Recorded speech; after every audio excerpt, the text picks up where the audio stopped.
Hello. Say hi. They can see you. Oh yeah, there's video in it. It is video as well as audio. And here we are sitting in Hawaii. And of course, we are sitting where we thought the light was going to be phenomenal, but now it's starting to get sunny over here. So it's going to be like, I'm going to keep my head like this. Perfect. You're supposed to be so happy right now. You're on vacation. Happy. The name of this podcast is Conversations from Hawaii from your vacation. And most people assume you're so happy on vacation. Who's gonna be happy? You kind of seem a little short because you guys, here's the reason why he is short right now. Let me tell you. So if you're watching this over on, You're gonna tell them. I'm going to tell them 100%. If you're watching this over on YouTube, hi, good morning. It's very early here. Your girl has been up since 2 a.m. because she can't sleep. And we have been here already like a whole week. So there's no reason why I shouldn't be able to sleep. But that's just who I am. So it's early. Oh, here's the reason why he's grouchy. Forgot. I forgot where we were going with this. Where we were going with this was the reason why he is grouchy right now is because I said, hey, we should record a podcast. We brought the podcast microphone all the way to the Hawaii, and you decided, you even said, you should bring the podcast mic. We could do one in Hawaii. Did you or did you not say that? No, I didn't. Baloney. I didn't You say guys, he's that. lying. This is his lying say face. that. You should watch it on Instagram. By the way, you look so cute today. I think you've got a little bit of a tan, even though you guys, it has been a little bit, and we're not bitching because I know there's going to be people who are like, I can't believe you're complaining that it's cold Yeah, and we're not windy. complaining. I'm not It's not complaining. cold. Well, okay. Is it cold and windy? Your girl got a spray tan before she got here, and guess what? The spray tan, like if you can see it on the YouTube, the tan and the spray tan are pretty much exactly the same because it has been a little bit cold and windy. But you did say bring the podcast mic because we could do a podcast together. And this morning, since I've been up since 2 a.m. and it's only 7, what time is it? 7:30. I said, let's do a podcast.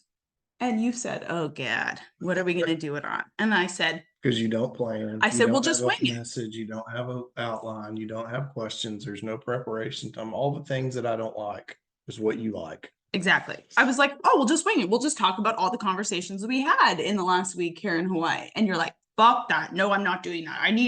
Do you not have a plan? Do you not have questions that you have to ask ahead of time? So if you watch me over on YouTube, look at this chicken scratch we got going on here. We have things we have discussed on vacation. And I wrote it down while he In was 2 seconds, and you can't even read it. No, I can't. I can't. I know you don't have to. I'm reading it. So I said to you, I was like, are these good enough? Should I write more? And you said, no, that's plenty. So we should have enough here for a whole hour to talk to these people about things we've discussed on vacation that's actually going to be able to help people because I'm sure it is. Get to the point. oh my God, you're so unkind to me this morning. You guys, he is very unkind. He ran out of Bailey's for his coffee this morning, and he's having a very hard time believing that he can have coffee without Bailey's on vacation. I mean, you could. You could. And we are sitting inside. If you are watching this on YouTube, you could probably be like, why aren't you sitting outside on the patio where we can see the ocean from your patio view? Well, here's the reason why. It is even still fucking loud in this house. There's sirens and birds and all of the things. I guess you're in paradise and I'm not complaining about Correct. it. But don't complain. the audio on this episode may be dog shit. So here we go. Love y'all. Okay, so things we've discussed on vacation, because I do think it's actually somewhat kind of, I don't know if people are interested or it's helpful or whatever to talk about the things that, oh gosh. Excuse me. Excuse you. Excuse you. We've even sneezed. He hasn't sneezed in a week, but we're doing a podcast 3 minutes in. Here we go. I said you're winging it, so just wing it. I guess. I don't know. No, I do think that this is important because I think people think things are so dramatically different from, their regular life and their vacation life. And one of the things I kind of wanted to point out today is that, like, yes, we're in a different physical location, but like 90% of our day is exactly the same as it would be when we're home. Do you not agree? No, not exactly. Okay, explain why you don't agree. Well, I mean, it's not the same as when we're at home. We've been here for a week, and so we haven't done our normal get up in the mornings. Like my normal routine was not necessarily kept this week. What do you mean? We've woken up every morning. So this has been our morning routine. The only difference is you're not physically going to the office, but we wake up every morning and we do our morning quiet time. We do our morning coffee. We do our morning prayer. We've gone for some sort of exercise every single morning. So all of those things. Loosely, but your idea of it and my idea of it are like quite different, I think. Because I'm Clearly. a much more literal person than you. Yes, he is much more of a strict planner, hence the reason why we had to have 9 things to talk about on a list, and we couldn't just talk about all the things that we've talked about that are actually important things, right? So you don't think we've had like this, the point of this podcast, we might as well even shut this one off, because the whole point of this podcast was that like we really keep our routines and we keep our. Yes, very loosely. I would agree. Okay, very loosely. Very loosely. Okay. You can compare what you do every day at home to what you're doing here. Loosely. You're not going to the office and I'm not on client calls, but all of my full-time clients still are getting 24/7 access to me. I was even messaging with clients this morning at 3:27 in the morning. I do tell all of my full-time clients that they have to turn off notifications, just so when I message them at 3:00 in the morning, they're not mad. They're actually excited. Mind you, I guess it's 7:30 at home. 7 is 4 hours. Yeah, I mean the 4-hour difference does make a difference. Yeah, for sure. Okay, so waking up, we have our morning quiet time, we have our gratitude, we have our prayer time, we go for our walks. We've been going for what? We've been getting in roughly like anywhere between 15 and I think that one day we got like 28,000 steps. Yeah, I mean, we've been walking for, like specific walking with like walking shoes on and walking for 2 hours in the morning, something like that. I don't know how many steps. Yeah, that's about, 15 to 30,000 steps, depending on, how fast we go and how far we go or whatever. We are looking around. But anyway, so a couple of the things that we were talking about on our walks that I actually think that you guys would get a lot from is the goals for the new year. We've been talking a lot about our goals for 2024. And I know that everyone's going to be listening to this podcast in February. So good news, goals are actually like not really specifically for January 1st. I hate a New Year's resolution. What about you? I don't necessarily hate it. I think I would relate it to what we do at work, where we set like more like year goals and quarterly goals. I think that when we were talking about, oh, what did we do this year? I said we need to do a better job of having intentional time to pull them up and look at them, because honestly, when you're like, oh, let's see how we did this year, I was like, I hadn't even really thought about, I hadn't really specifically thought about the goals that we set for the year. We did accomplish some of them, but we didn't do a good job of like pulling them out throughout the year and say, hey, let's make sure that we stay in connection with these things that we said we were going to do. Okay, so how would you encourage someone to do that, to stay in connection with the goals that they make? And I do think it's really helpful to point out, and I'm actually probably going to do a live on this today, is that the fact that like so many people pick way too many goals. Don't you agree? Correct. Oh my gosh, you guys, literally, if you were, starting fresh, I think this is coming out probably in February. And if you're like kind of starting fresh with your goals, by the way, that's totally okay, because I think that a lot of people pick these in January goals that are like so far out and they don't have some like actual close tangible things that they can do to actually accomplish those goals, or they do so many goals that they forget their fucking goals. I know that you say that we didn't go back and look at our goals, which we didn't do a very good job of this year. But Correct. How do you do that in the business? Because I know you do that in the business, and my personal goals, I think I hit 4 out of 5, which I think one goal every quarter is like a manageable kind of amount of goals. What do you think? I think breaking it down, if you have, depending on what, like if it's I don't know, I'll use weight, for example. You can't have a goal of, I'm going to lose 20 pounds this year, because that's just not a good way to approach it. So you want to break that down into, I want to lose whatever, a reasonable amount of weight over, each month throughout the year to hit the goal. So it's like breaking it down or chunking it down into smaller, more manageable pieces, so that you have check-ins along the way versus just setting some big goal. I want to make $1 million this year or whatever it is. That's not a good way to set a goal, or at least not for me. Okay, so for the weight loss stuff, I actually think this is really helpful. And you guys, we've never talked about this because I want your opinion on this. Do you think it is about the pounds, or do you think it is about becoming the person that loses that amount of weight? I don't understand your question. Okay, so what I mean by that, and I actually use this on social media all the time, so probably this is a really bad thing because maybe some people don't understand what I mean. But I think becoming the person that loses the, let's say, 10 pounds, to become that person, it's not about losing the 10 pounds and it's not about the 10-pound goal. It's about becoming the person who lives a lifestyle that you're going to be able to lose the 10 pounds. Like you're a person, like let's use drinking. We already talked about Bailey's this morning. Let's talk about that. The person who loses 10 pounds is a person who really, like, let's say it's alcohol, monitors, I know that when I drink 20 beers, I am going to intake an extra 2,000 calories per week. And in order to lose, 1 calorie is 30, or 1 pound is 3,500 calories. So I have to become the person that doesn't drink over 5 drinks a week, or I am the person who doesn't have random drinks just to have random drinks, or I don't eat dessert every night. I have to become the person who doesn't have dessert on a daily basis. Does that make sense? It does make sense. So I think it goes back to what we were saying. Maybe it's more specific or intentional goals. So, I mean, I think you made a good point. What's it going to take for you to accomplish your goal? So I think that's probably even a better way to say, how do you break it down?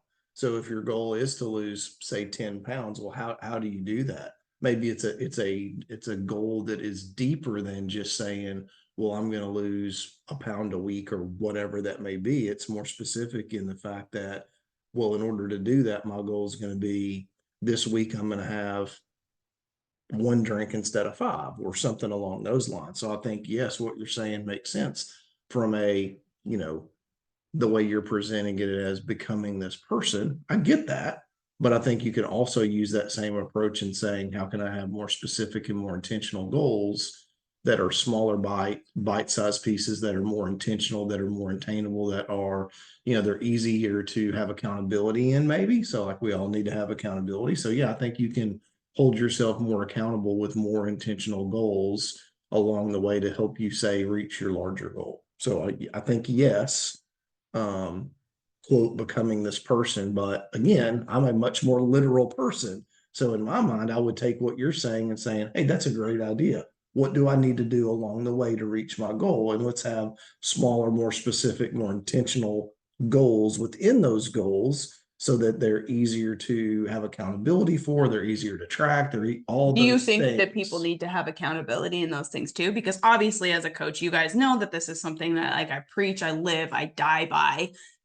As someone who, well, you do have your own coach and you have your own trainer, but do you not believe that having external accountability is huge?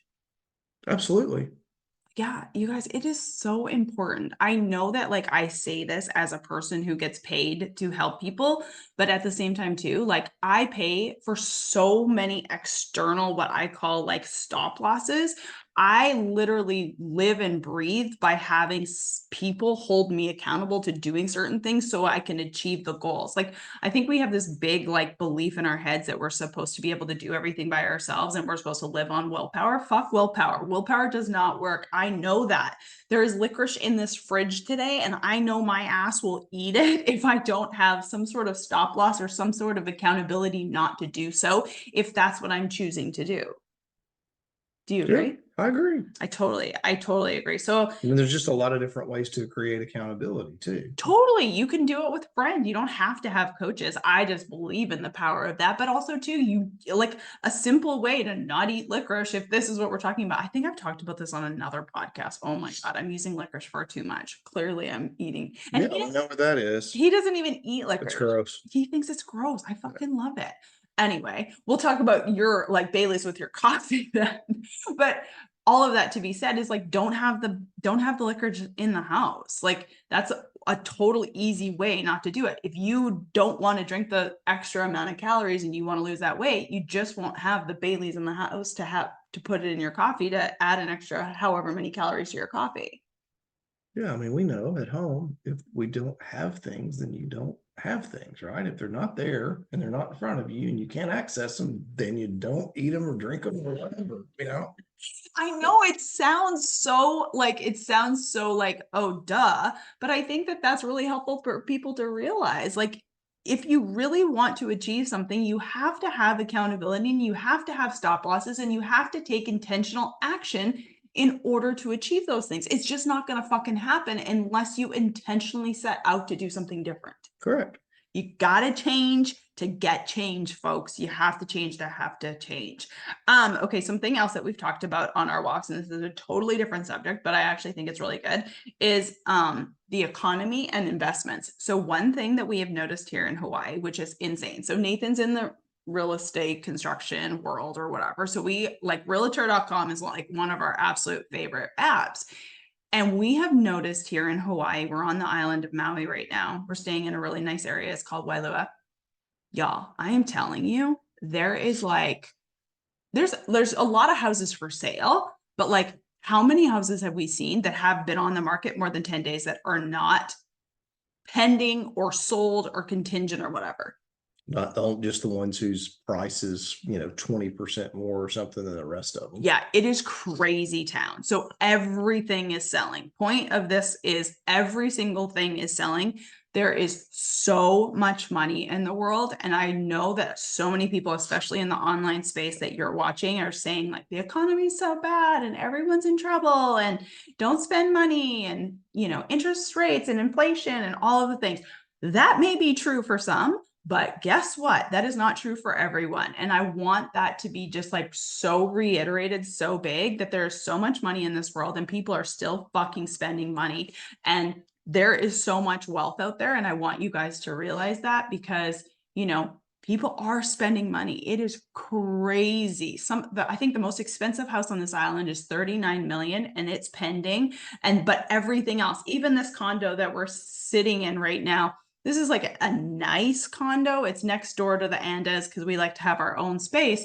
But I mean, this property, you said renovated was like 3 million? Yeah, about 3 million. $3 million. And there's not one for sale because they're all fucking pending. You guys, everything is selling and it's so crazy. And so I just think it's really helpful for you to realize that like there is so much money in this world and you don't have to be scared. People are still spending money and your job is to go out and fucking make it.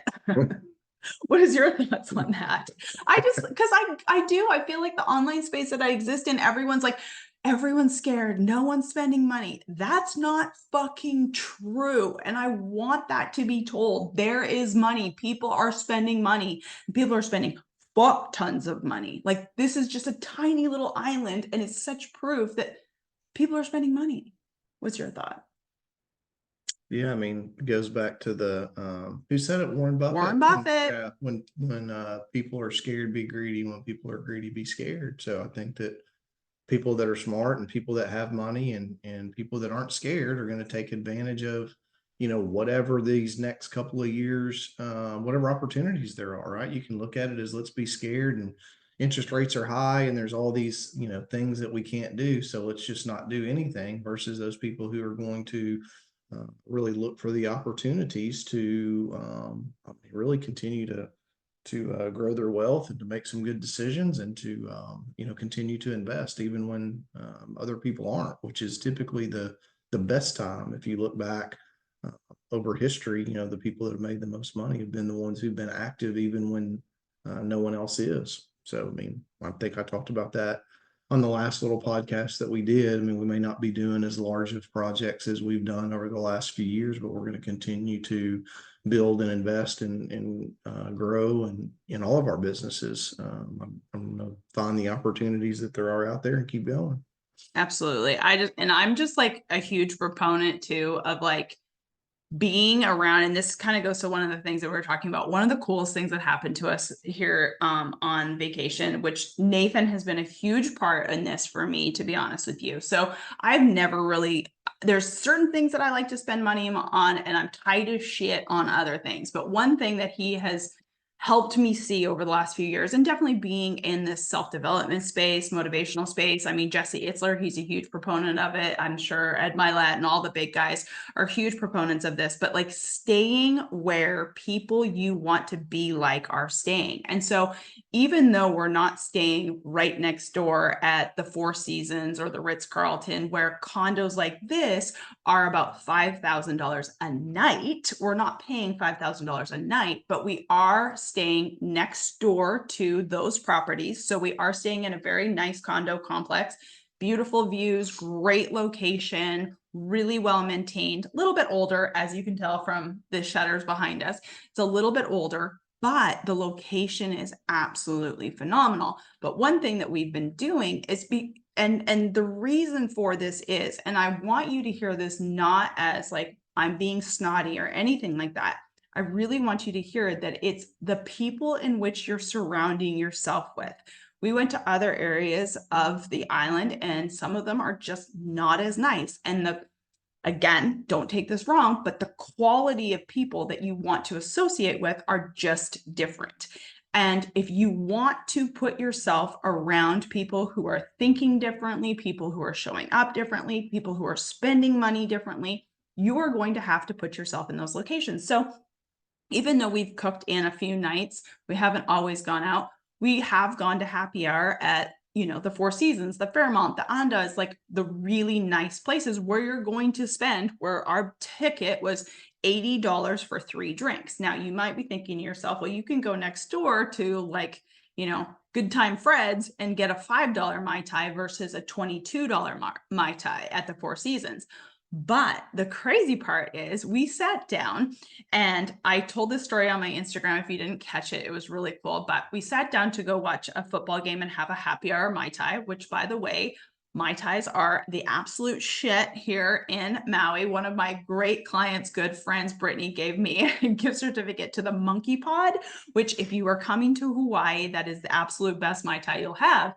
But we were having Mai Tais over at the Fairmont and we were sitting at the bar and this gentleman, this older guy was sitting there too, looked like a totally normal older gentleman sitting there. We ended up starting to talk to him. The San Francisco 49ers game was on. Well, his wife came to sit beside him. And y'all, I'm telling you, I've been very lucky in my life to see like, beautiful pieces of jewelry. I don't really ever comment on them, but this woman rolled up and I looked at Nathan. And if you're watching this on YouTube, you can see it. I looked at him and I was like, oh my God, is that real? And I mouthed it to him. I was like, is that real? And he's like, yes. I turned to her immediately because you have to point out something like this. It was the most, if you're watching on YouTube, I am dead ass serious. Was it this big? Yeah, probably. It was this, it was like, okay, these are my earrings, you guys. These, I don't even know how many carats these are, whatever. It was like 10, 15 times the size of my earring. I'm not fucking kidding you. It's the biggest diamond I've ever seen in my whole entire life. And I looked over at her and I said, I normally don't comment, but that is the most unbelievably gorgeous ring I've ever seen in my life. And she's like, thanks, Santa got it for me for Christmas this morning because it was Christmas Day. We were watching this game and she looked over to her husband and she's like, and I was like, oh my God, that's amazing. I said, how long have you been married? And she said 40 years. I look back at Nathan and I go, well, you've got like another 15, 20 years to get that figured out. Yeah. So I ended up starting to talk to this couple. Sure enough, she ended up telling me that her husband had built and sold 5 software companies. We ended up talking and they lived in, this area. And I said to her, I was like, oh, do they have a direct flight? And she's like, oh no, we have a private plane. So we come over about 6 times a year. So anyway, long and short of it was, I'm not going to tell you who it was just because it doesn't really matter. But by the end of it, and don't judge me, you'd probably do the exact same fucking thing. But by the end of it, I looked up the software company so I could see who the fuck I was talking to for the last 45 minutes. This husband and wife, he built and sold 5 software companies.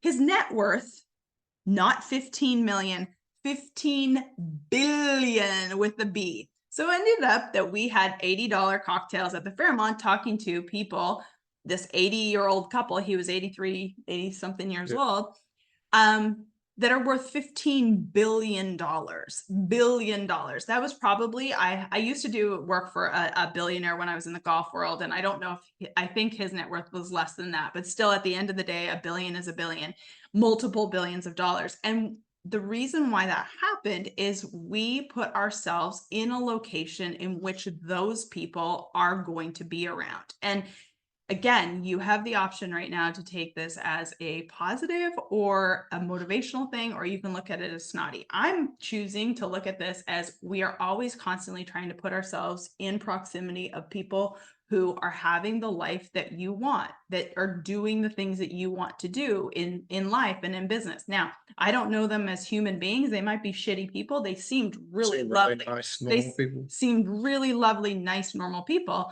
But at the end of the day, you really want to put yourself in proximity of having those conversations. Also, too, when you're looking around the condos, there's a lot of people working on their laptops, talking on their phones, people who actually have to work to pay for their livelihood. I mean, it's just true. And those are the situations that I want to put myself in. Do you have any comments to that? No, I mean, I agree. I say that all the time, no matter what it is, whether it's just where do we go for dinner or where do we stay or our trips or those kinds of things. I always want to put myself in a position or put us in a position where we are interacting with people who are like-minded, or you just never know, right? You never know what little bit of information you might get from someone. You never know what kind of business opportunity might be there. I think it gives it makes things like okay, because I know a lot of people would frown on or make comments about, well, you're on vacation but you're still spending 2 or 3 hours at least every day, either on your computer or having to respond to emails or conference calls or whatever. And in the area that we're in, you're exactly right. You go by early in the morning and we're walking and there's people out on their patios that are, they're on their computers or they're having, phone calls, you can tell are business calls, but they're with their families or they're standing looking at the ocean while they're having those calls. So, Yeah, so I guess it makes it, I hate to say that it makes it okay, but kind of in your mind, it makes it okay to go, other people do that as well. People who want to live a certain way or have certain things or be able to do certain things. You make there's no, you and I both say it, there's no such thing, or at least not for me, there's no such thing as quote work-life balance. I don't necessarily believe in that comment. I think they go hand in hand, or at least when you're in the positions that we're in, it goes hand in hand. Your life is your work and your work is your life, and you've got to allow those things to work together. I don't think that you can quote balance those things and have these little separate things going on, or at least that's not how we do things. That is actually what I started the podcast with. And I said, we're living pretty much 90% of the same life we are when we're at home. That's what I said earlier. But now you just proved the point that it is true. I mean, we are still waking up. We are still working. And I think that if you're listening to this and you have made yourself wrong, that there should be times where you can completely check out. If you want that to be true, it totally can be. But if you want it to be true that you can still work and still go on vacation and you can still take 3 or 4 hours out of your day to do work because it affords you the life that you have and it affords you the lifestyle that you have, then don't make that wrong. Like still working and growing. Those are things that we are talking about all the time. I have said before, and I got a lot of comments on it on my social media. There was one night where I posted something where you had left to go to Northwest at like 4:15 in the morning and you didn't get home until like 9:30. And y'all, I'm dead serious. And I mean, he's here to say if I have or if I haven't, and I'm sure you'll call my ass out if it's not true. But I don't know if I've ever complained about the amount of time that you work because I also know it affords us the life that we have. And I don't think that you've ever done that to me either, where especially in the beginning of my career, when I really had to say no to so many fun things and I was constantly working and investing in myself and spending tons of money in the beginning to get things up and running. And like, I don't think either one of us have ever made each other wrong about that because it's just what it fucking takes. He's gonna call me out and tell me I'm wrong. No, I'm not necessarily going to say you're wrong. I think that that's an awfully blanket statement, but I do think that there are times when sometimes do I really ever call you out when no, I you're wouldn't working necessarily say call me out, but I do think that there's times where you feel like it's too stressful, or I take it too seriously, or I bring it home too much, or some of those things. I think I do So it for your health. I think I'm much, it's not for my good or my well-being or my happiness. It's more about you being so consumed with your company that I think it's a detriment to your health sometimes. Do you agree to that? yeah, that's probably Yeah, right. it honestly has nothing to do with me. I know how much you care about that company, and I know how much you care about your job, and your clients like mean the world to you. And I feel like the exact same thing for my clients. I wake up in the middle of the night thinking about them, how I can help them. And so I totally get that, but I never want it to, I don't want to self-sacrifice myself, because I know that if I hurt myself, I ultimately hurt my clients. And I think that I may have a better handle on that. And I might have the opportunity to have a better handle on that, because I'm talking about 30 clients. You're talking about hundreds of clients and hundreds of employees. So maybe I don't have the right to say that, but that's where my fears come in, is when you harm yourself with the amount of overwhelm and work you have.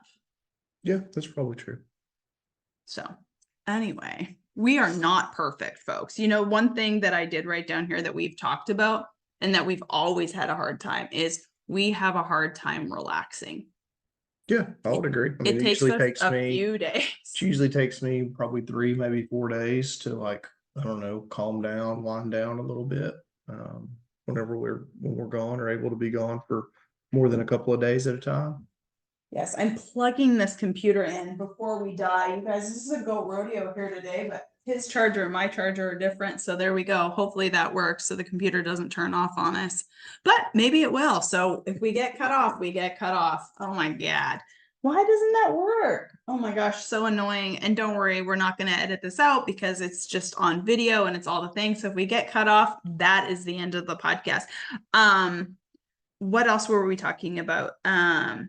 Oh yeah, the one thing that I think most people think is that like you have to have like this vacation life, and this is kind of going back to the theme of this whole podcast, is like the vacation life versus the real life. I feel like our vacation life is like 80% of our real life. Do you agree with that? You probably I don't. don't agree with Okay, that. how do you disagree with I that? don't think, I think 80% is too big of a number. 70%? What is the number? Like 50, maybe. Okay, 50, 60% probably. 50%. Yeah. And the reason why I say this is neither one of us get blown out drunk. Neither one of us eat like an absolute asshole. Neither one of us stay up and party all night. And that's probably because of me. He would probably do that without me, but True. probably true. But one thing that I have said for a really long time, and I truly believe it to my core, is that when you like your life and when you have a life that you've created, you don't have to escape your reality on vacation. And I'm a huge proponent of that, because I feel like, yes, we're in a beautiful location. Yes, you're not at the office and I'm not on calls all day, but I don't feel like our life at home is something that I have to go and live this magical life somewhere else to escape my reality. Like, pretty much what I do on vacation is what I do at home for most of the hours of the day. Yeah, I mean, sometimes we just call it, working with a different view or working with a different location. So yeah, I mean, I do think that there's some truth there, that it is similar. I don't think that and maybe there was a time, when we were younger or earlier on in our relationship, where when we went on vacation, we felt like, we needed every second planned, and we had to go on, do all these excursions and do all this stuff that I just don't think are nearly as important to us now as maybe they used to be. So I think we can take our vacations, and they can be more relaxing. I mean, they can be more just, hey, let's, go to a different beach or go for a walk, or, go, I don't know, see some waves or whatever that may be. And then that's, for whatever reason, is enjoyable, or that's good enough. Like, we don't have to I don't know, go get on a boat with 100 other people and go snorkeling. That would not be our Or go on version some of a vacation. sundown booze cruise or whatever that may be. I mean, I think there was, 20 years ago when we went on vacation, I think it was, we felt like it was maybe more important to have everything planned out and go see every little thing and do all these things and schedule all these things. So I wish, I'd be good with a little bit more planning, probably than what we're having. Clearly, do you see this? You guys, we needed a fucking list for even just this But I morning. don't necessarily. When I wake up and go, hey, what are we doing today? Or he goes, what are we doing today? I go, I don't know. Let's just go for a walk and see how it goes. Fucking hates that. Loves a plan, loves a plan. We have gone out to dinner a few times because that's something that he enjoys very much. I could give two shits. I love an adult Lunchable, which is AKA a charcuterie board. And I can just eat random snacks throughout the day, which is probably not very healthy, but I fucking love it. It makes me so happy. I could give two shits about food.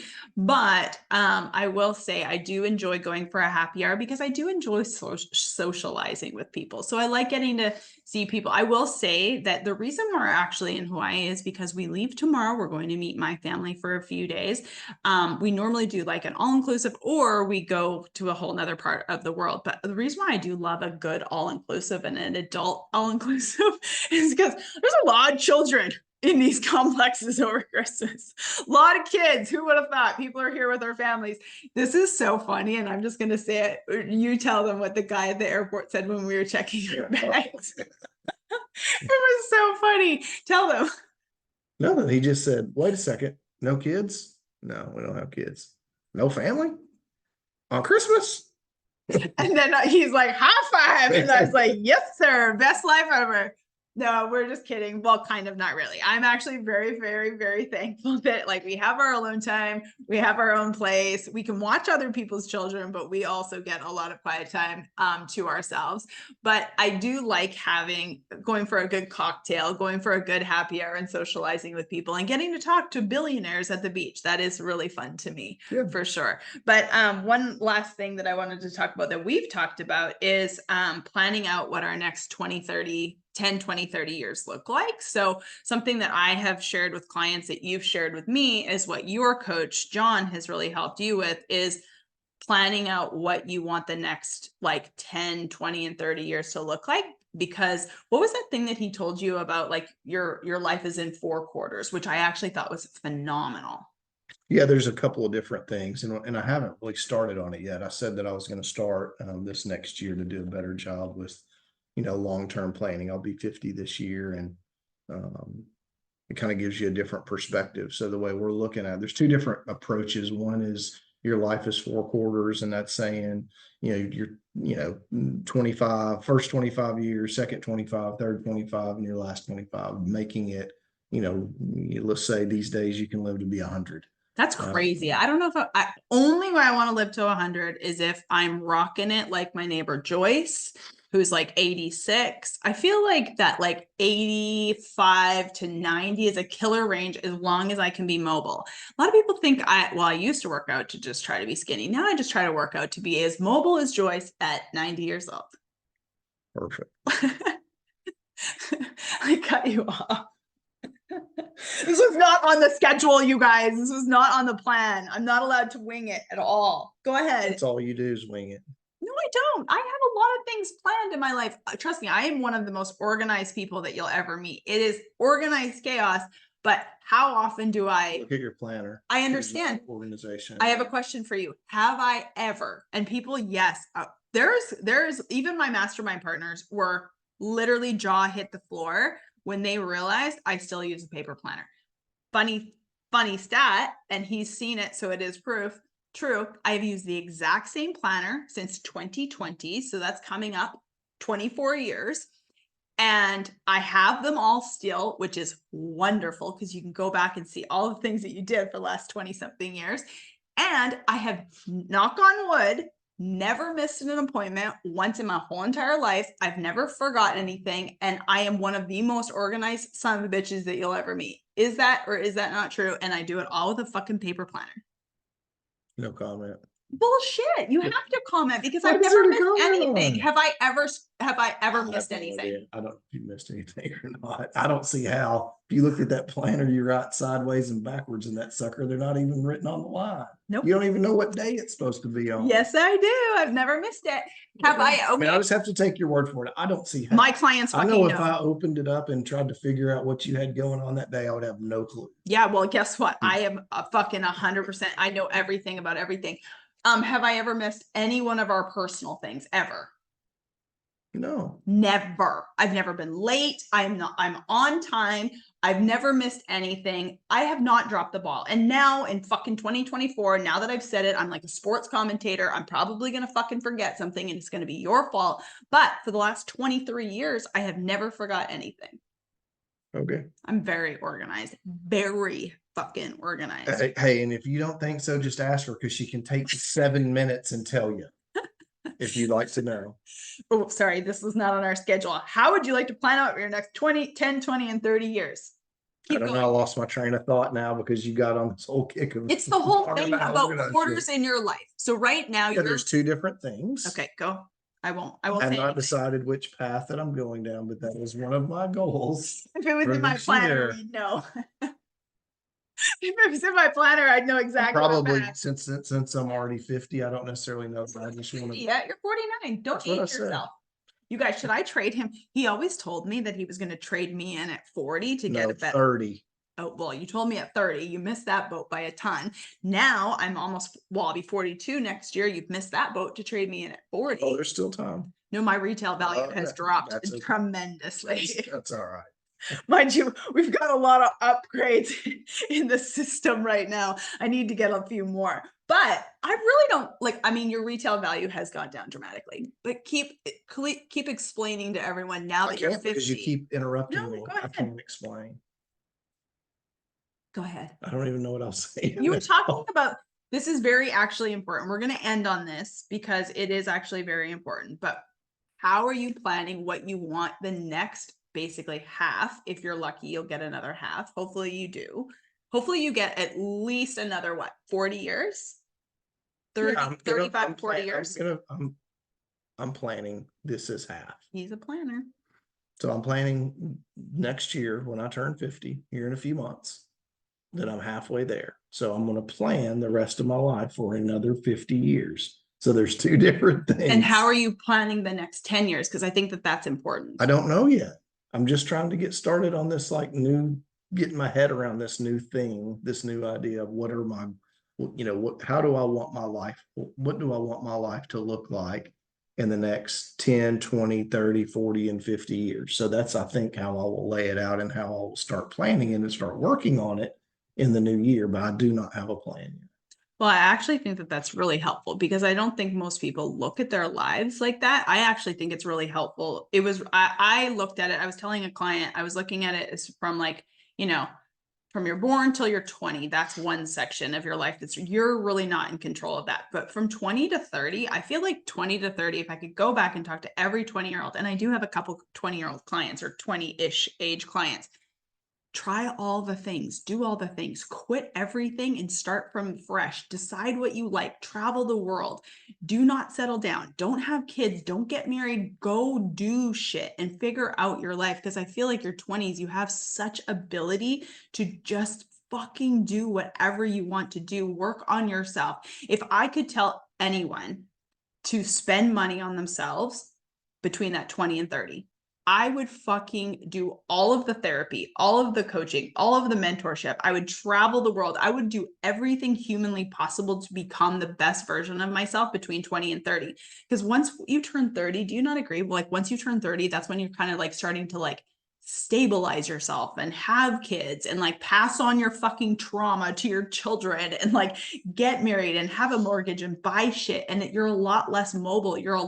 Now you can still obviously change. And I've seen this happen with a lot of people in their mid 50s to early 60s because their children have left the house and perhaps they had kids early. And now they have this whole like, it's not like a midlife crisis, but it's like, okay, fuck, what am I going to do with my life? What do I want to do with my life? And really kind of uprooting themselves and finding themselves. And there's no right or wrong, But if you have the ability to do it in your 20s, do it in your 20s. But if not, fucking do it in your 60s, because God forbid you'll just live your life like 90% of people do. Like if you're listening to this podcast, chances are you're not a person who's just fucking coasting through your life. You probably want more out of your life. So no matter when you're deciding to do it, you can always do it. But I feel like that 20 to 30 is the time to just do all of the fucking things and just become the best version of yourself before you settle down.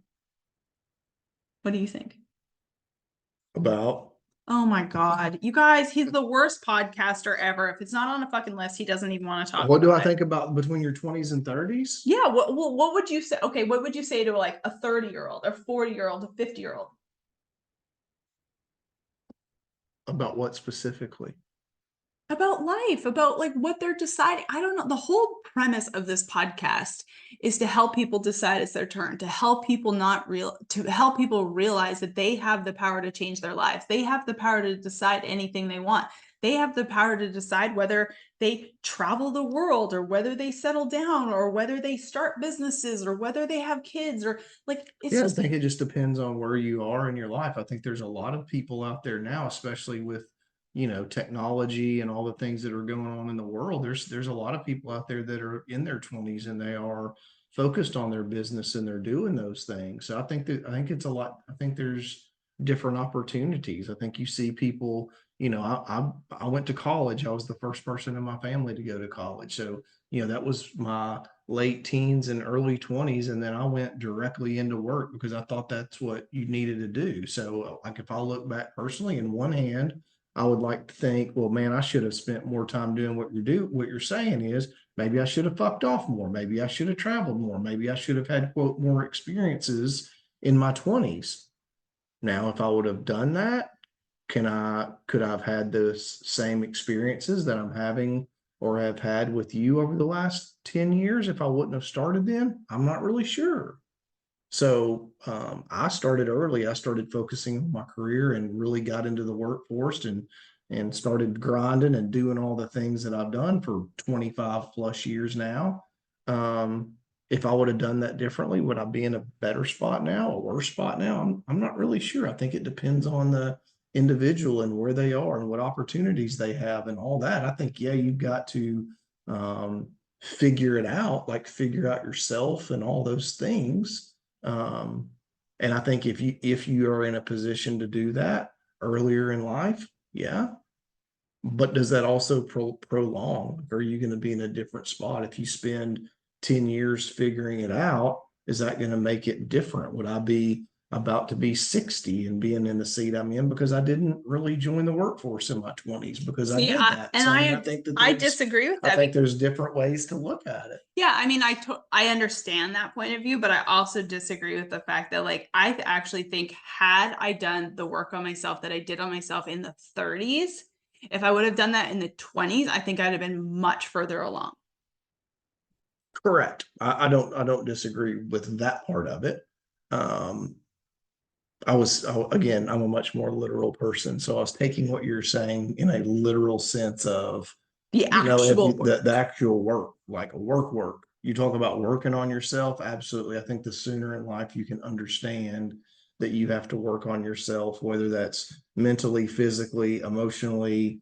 I think a Spiritually. lot of spiritually, I think a lot of I mean, you read about it all the time. I think a lot of people think whenever they get out of school, they don't need to read anymore and they don't need to do a lot of things that you need to do to work on yourself. I think I did not do those things for a long time. And have just, I don't know, in the last 20 years, maybe, or even less, 10, 15, whatever it's been, have spent more time, working on myself and trying to take better care of myself in all those areas. So yes, I think if you can make that part of your quote life, and that's what you do day in and day out, is take time to invest in yourself and take care of yourself in all those ways we were just saying. Yeah, I think the sooner you do that, the better. Yeah, that's what I was trying to say. Last question, because I just came to me as I was thinking about this. It's not on the fucking list, so he hasn't thought about it. When you turned 40, I remember your 40th birthday very well. I surprised him at the racetrack. I got you a car. We had a big amount of people there. what would you have told yourself at 40? What lesson have you learned in your 40s that now 50 years old, what would you have told your 40-year-old self? I should ask you this on one of our walks here on vacation, but I'm asking you it right now. What would I What would say you that one like? time? You're turning 50 this year. What have you learned in the last 10 years that you would have told yourself at 40 that would have made your life easier, better, more fun?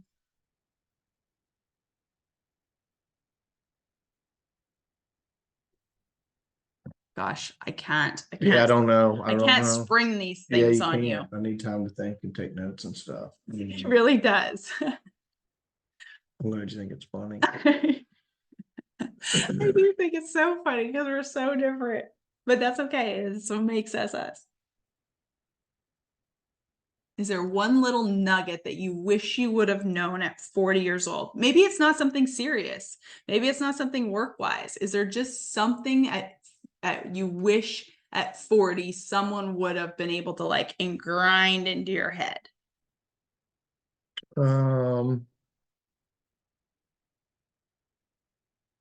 I think probably from a business standpoint, the things that we've done in the last 10 years with being more intentional about the organization and really start, even though, it's a small business, to start earlier on in the structure and the policies and procedures and the organizational chart and all the things that we've done with EOS over the last few years. I wish that I would have started that 10 years ago, not 3 years ago or whatever that is. I think not, no matter what situation you're in with your business, even if you're just starting it, start the business off with the mindset of how can I grow and scale? What things do I need to do in the beginning to set the business up for success? Because I've seen the benefit of doing things that 10 years ago I said, well, our business isn't big enough and it doesn't really matter and we don't need to do all these things. And we don't need clear role descriptions and we don't necessarily need people with certain positions and all the things that I'm trying to go back and kind of back up and fix now and restructure now.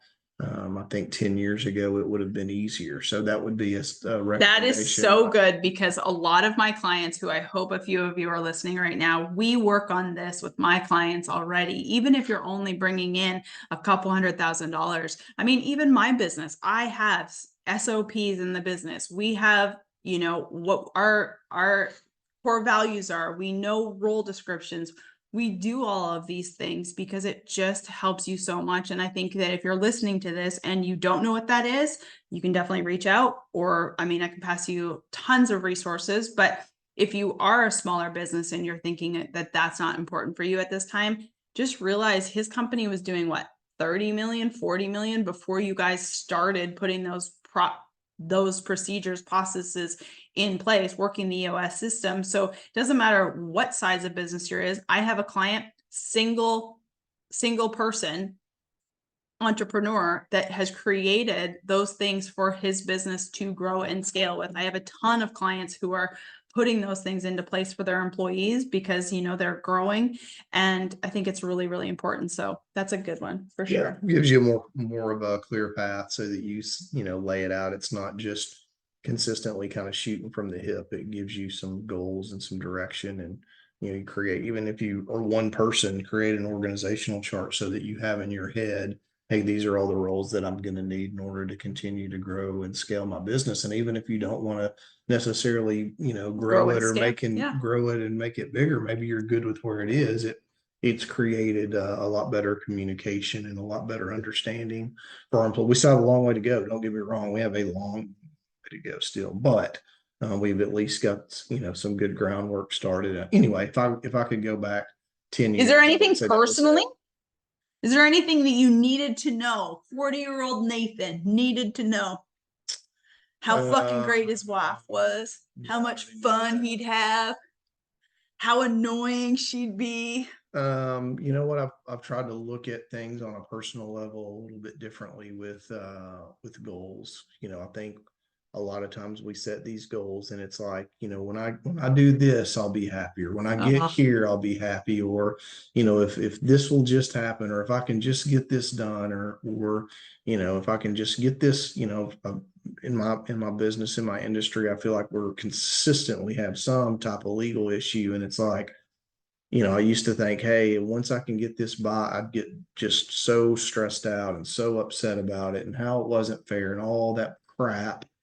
And then what you realize is you just got to understand that's just part of life if you're going to keep doing it, or it's part of business. So I think just understanding 10 years ago, hey, if you're going to keep doing what you're doing, which I think I knew then, there's some of these difficulties and some of these struggles, they're not going to go away. You just need to understand how to deal with those things, combat those things, have a good team of resources around you, your banker, your Lawyers. your lawyer. You got to have all those people in place, because it's not going to get easier. And it's not, man, once this is over, I'm going to be happy and it's going to be fine, because there's always that one next thing. There's always that I've next always said that on this podcast. It doesn't matter how much money you have, doesn't matter, the weight, it doesn't matter the partner, it doesn't matter anything, none of those things. But I do feel like sometimes you just fucking you could listen to me, and God, it would save you so much stress and heartache if you would just listen.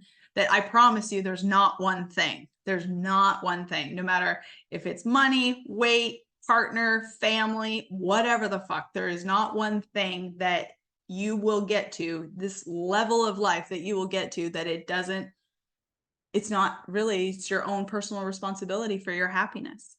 Correct. I mean, it doesn't matter. I've had financial goals, I've had business goals, I've had all kinds of different weight goal, all kinds of different goals. And yeah, and you've even said, like, sometimes when you hit the biggest financial goal, it's the least least joy-filled experience that there is. Yeah, it's just going to be hard. I mean, you think, oh gosh, I hit this certain goal for the year, this certain financial goal for the year, and you think, gosh, it's going to be great. No, it's fucking hard. It's really, really hard. Really motivational, guys. This is ending on a fucking high note. Right, no, you just got to be prepared. If that's what you want, and that's what you want out of life, that's fine. If you don't want it, then it's fine too. I mean, you get to decide. Totally. Yeah, you get to decide. You get to decide. If you want to have a 2 or 3 person business, I'm saying create some structure, and it'll make that 2 or 3 person business that you're happy with, and that's what you want to do. It'll make it better.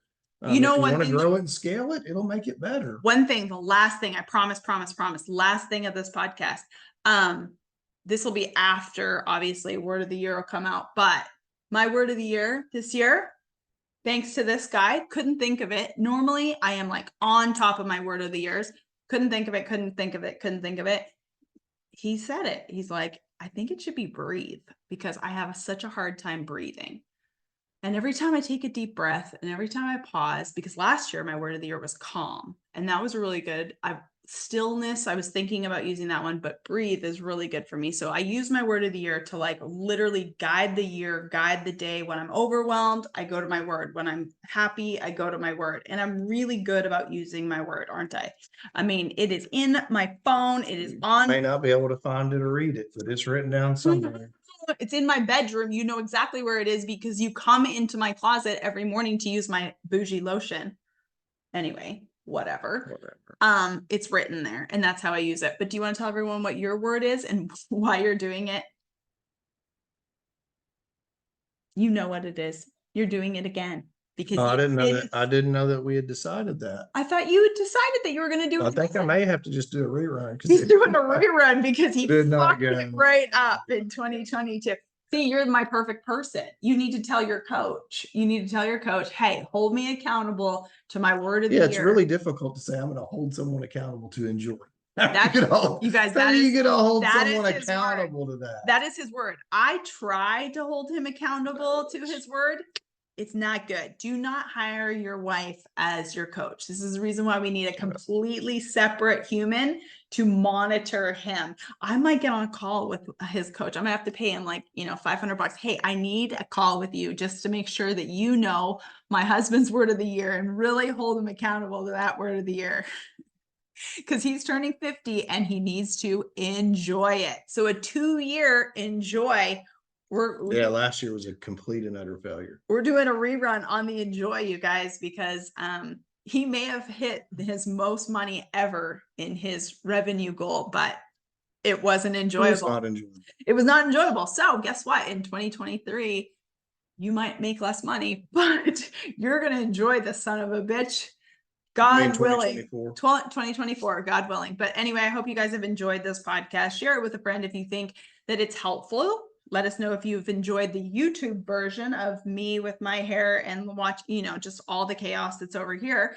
And Nathan's, oh, you're backward. You wore in a backwards hat the whole entire time. I never even noticed. Look at him. So cute. You guys, thank you so much for being here. Appreciate it. Let us know what you always want us to talk about.